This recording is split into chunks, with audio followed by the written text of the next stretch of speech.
Olá a todos, é um prazer enorme começar mais este programa de entrevista. Gostaria de agradecer a presença do Emerson, seja muito bem-vindo ao nosso programa. Muito obrigado. Sabemos que o investidor brasileiro de baixa renda pouco sabe sobre as aplicações financeiras disponíveis no mercado. É verdade. Dentre tantas disponíveis, selecionamos a poupança, que é a mais segura e a menos rentável. Isso é verdade também. Gostaria que você explicasse o porquê disso. Tá. A poupança é uma conta de depósitos remunerados pela TR, que é a taxa referencial, acrescida de juros mensais para pessoas físicas e trimestrais para pessoas jurídicas. É mais segura porque não existe risco de perda devido à variação de mercado. Quando você diz investimento, vem à minha cabeça que esse dinheiro colocado pelos investidores na poupança é aplicado em algum lugar, assim como é o dinheiro da Bolsa de Valores, que é aplicado no capital das empresas para gerar maiores rendimentos, aplicando em estruturas, em máquinas e etc. Exatamente. Eu estou certo? Ou a poupança é apenas para guardar o dinheiro e o banco lhe paga juros de graça? Quando o investidor aplica esse dinheiro em um banco, na caderneta de poupança, o que acontece? O banco usa esse montante para alavancar os seus negócios. Por exemplo, financiamento de imóveis. Tá? Então ele não pega esse dinheiro e paga você de graça. Ele usa o seu dinheiro e te paga uma pequena porcentagem por poder utilizar o seu capital. Como que o banco ganha lucro? Né? Como que o banco tem lucro em cima do seu dinheiro? Ele pega esse capital e financia compra de imóveis, por exemplo, onde a pessoa vai pagar uma taxa de juros de 5 até 6 vezes mais do que o rendimento da caderneta de poupança. Ela vai te devolver, o banco vai te pagar um pequeno juros e do credor dele, ele vai cobrar uma taxa de juros super alta. Aí onde o banco tira a sua margem de lucro. Como imaginei, nada de graça mesmo, né? Exatamente. Imagine que o banco vai pagar alguma coisa de graça a troco de nada. Isso não seria possível e nem plausível para o sistema financeiro que nós temos. Não no sistema capitalista. Exatamente. Como que o investidor deve proceder para abrir uma caderneta de poupança? São necessários documentos específicos, olerites? O que é necessário? A caderneta de poupança é a maneira mais fácil e a maneira mais rápida de um pequeno investidor ou até mesmo um grande investidor guardar o seu dinheiro. É necessário muito pouca documentação. A pessoa tem que ir até se deslocar até uma agência de um banco, seja ele um banco estatal ou seja ele um banco privado, munido de seus documentos pessoais e uma pequena quantia em dinheiro. Alguns bancos estipulam um mínimo de R$30. E em menos de uma hora você já sai com uma caderneta de poupança e já pode começar a fazer o seu investimento. Eu achei engraçado, fazendo um parênteses disso tudo, porque a caderneta de poupança, que é um investimento destinado a guardar o dinheiro, no ato que você abre essa caderneta de poupança, é enviado um cartão de débito para você, que você pode fazer suas compras normalmente. Então tem algumas pessoas que utilizam a caderneta de poupança de maneira incorreta. Elas utilizam, por exemplo, para receber salários de empresas pequenas, geralmente. Exatamente. E utilizam a conta de poupança para suas compras pessoais no dia a dia, no mercado, no posto de gasolina. Isso sai incorreto, né? Porque a poupança é para guardar o dinheiro e não para ficar utilizando livremente por aí. Historicamente, como todo mundo conhece, ou conhece alguma pessoa que tem caderneta de poupança, historicamente o brasileiro usa a caderneta de poupança de maneira errada. Tá? Caderneta de poupança é feita para você guardar dinheiro. Se você quer movimentar uma conta, o ideal seria você abrir uma conta corrente. Porém, a conta corrente tem custos e a conta de poupança não tem. É aí que o brasileiro, louco, desperto, sempre querendo dar um jeitinho, acaba utilizando a poupança da maneira incorreta. Exatamente. Alguns anos atrás, os bancos foram obrigados a abrir algumas contas correntes sem custos. Né? Existe um número limitado de serviços para estudantes, por exemplo. Para estudantes, exatamente, para alguns tipos de pessoas. Existe um número limitado de serviços onde o Banco Central obriga as instituições financeiras a manter uma conta corrente sem que essa tenha taxas ou cobranças, né, de serviços. O que acontece? O pessoal acaba extrapolando esses serviços mínimos oferecidos pelos bancos e acabam pagando taxas em cima disso daí. Então o pessoal acaba, de qualquer maneira, migrando novamente para a caderneta de poupança e usando a caderneta de poupança como se fosse uma conta corrente. Inclusive, no Internet Banking, uma conta de poupança, você consegue fazer recarga de celulares, você consegue pagar conta de água e luz, telefone, enfim. Existem diversas aplicações de você tirar o seu dinheiro da poupança e acabar investindo em outras coisas que não dão rendimento. Eu acredito que para a caderneta de poupança ser eficiente, eficaz, não deveria ser oferecido nenhum tipo de serviço, apenas depósitos, e se você quiser sacar o dinheiro, você vai lá, retira no próprio banco. Bom, faremos uma pausa agora e voltaremos já já.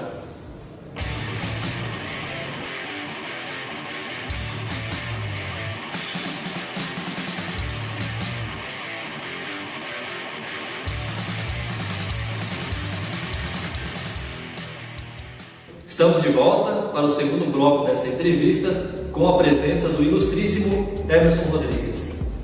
Bom, continuando o assunto sobre a poupança, em 2012, 2 anos atrás, foi noticiado mudanças na legislação que rege as taxas de remuneração da poupança.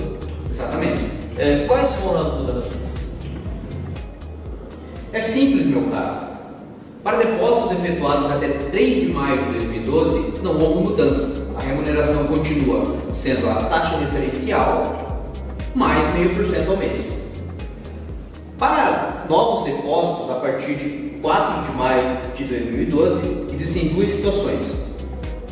Quando a taxa Selic for superior a 8,5% ao ano, a remuneração continua sendo 0,5% ao mês mais a taxa TR. Quando a taxa Selic for igual ou inferior a 8,5% ao ano, a remuneração da poupança será 70% da taxa Selic mais o valor da TR. Por que essas mudanças? É muito simples. O governo. O que acontece com o governo? O governo ele gosta que os investidores ajudem o governo a pagar as suas dívidas. Analise comigo. Para um depósito de R$1.000 e uma taxa TR mensal de 0,1%, o valor atualizado será de R$1.001. Sobre esse valor, aplica-se 0,5%, elevando a remuneração para R$6,01, sendo R$1 referente ao rendimento da TR, mais R$5,01 referente aos juros. Com a estabilização de preços a partir do plano real, a parte fixa de remuneração, 0,5% ao mês, aplicado sobre o valor atualizado pela TR, ganhou importância crescente nos rendimentos da poupança. Além disso, com a trajetória de queda da taxa Selic, iniciada no final de 2006, a caderneta de poupança passou a competir com outras modalidades de aplicação financeira, principalmente fundos de investimento indexados pela taxa Selic. Esses fundos basicamente são títulos do governo, são títulos que o governo utiliza para ajudar a pagar as suas contas. Veja que interessante. As outras modalidades de investimento financeiro não contam com a isenção de imposto de renda, IOF e taxas administrativas, como acontece no caso da caderneta de poupança. A crescente atratividade da poupança é vista como um incentivo capaz de promover a migração em massa de recursos aplicados naqueles fundos, nos outros tipos de fundos, para a caderneta de poupança, o que coloca em risco o financiamento da dívida pública. Na tentativa de neutralizar a migração desses recursos, o governo interveio novamente, mudando as regras da caderneta de poupança. Então ela foi lá e criou uma medida provisória sobre a lei atual, que é a lei aplicada nos dias de hoje. Esse é o nosso governo, meu amigo. Mais preocupado com a dívida pública do que com capital financeiro investido nas empresas, que é aquilo que gera dinheiro para o país. Enfim, não é essa a questão. Se nós formos discutir sobre isso, sobre política, sobre quem está no governo atualmente, nós estenderemos muito. Exatamente, vai abrir um leque muito grande aí de possibilidades aí, eu acho que nesse caso de críticas, principalmente. Exatamente, não é vantagem. Não é essa a questão. Então, fazendo uma análise geral dessa nossa entrevista, a aplicação financeira poupança, sim, não é a melhor aplicação? Milton, veja bem, é a mais segura, porém é que menos paga, tá? Dizer que é melhor ou é pior depende da análise de caso a caso. Se o investidor tem interesse em investir pouco a curto prazo, ou se o investidor tem interesse em investir muito a longo prazo, tem que ser feita uma análise de caso a caso. Perfil do investidor, né? Exatamente. Ok, muito obrigado.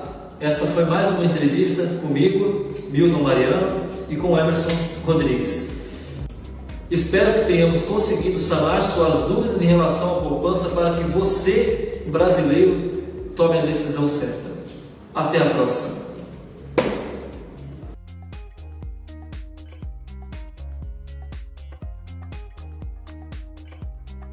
Olá, meu nome é Júnior. Hoje vamos falar um pouco sobre sistemas de amortização. Existem alguns tipos de amortizações financeiras. São elas: sistema de amortização francês, tabela Price, sistema de amortização constante e sistema de amortização americano. Existem outros, porém são derivados desses. Falaremos apenas desses. Algumas definições: encargos são os juros da operação caracterizando-se como custos para o devedor e retorno para o credor. Amortização refere-se exclusivamente ao pagamento do capital emprestado. Esse pagamento varia entre os sistemas de amortização. Saldo devedor representa o valor principal da dívida em determinado momento.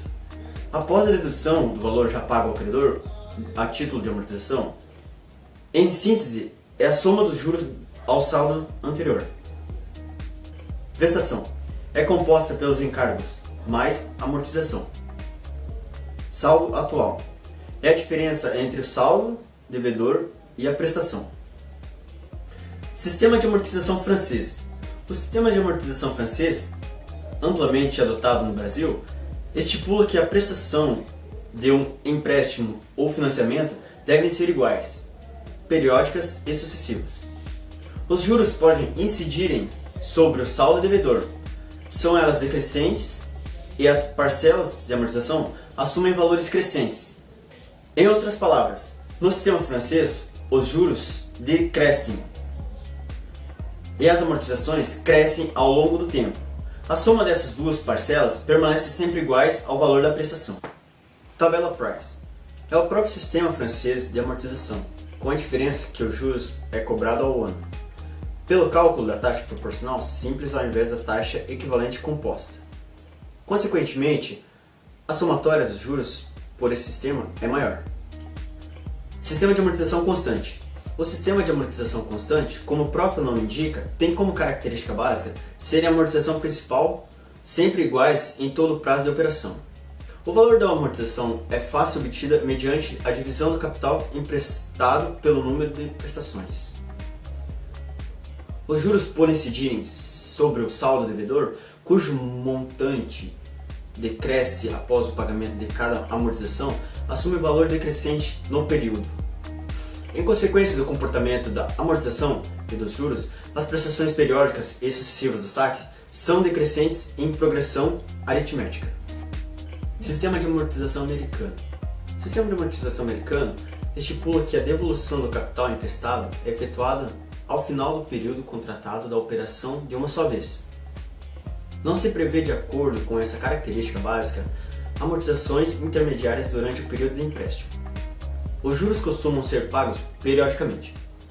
Em virtude do impacto financeiro que o próprio sistema concebe visando o pagamento único da dívida, em alguns casos, faz-se necessária a constituição de um fundo de amortização, o qual irá financiar tal quantia.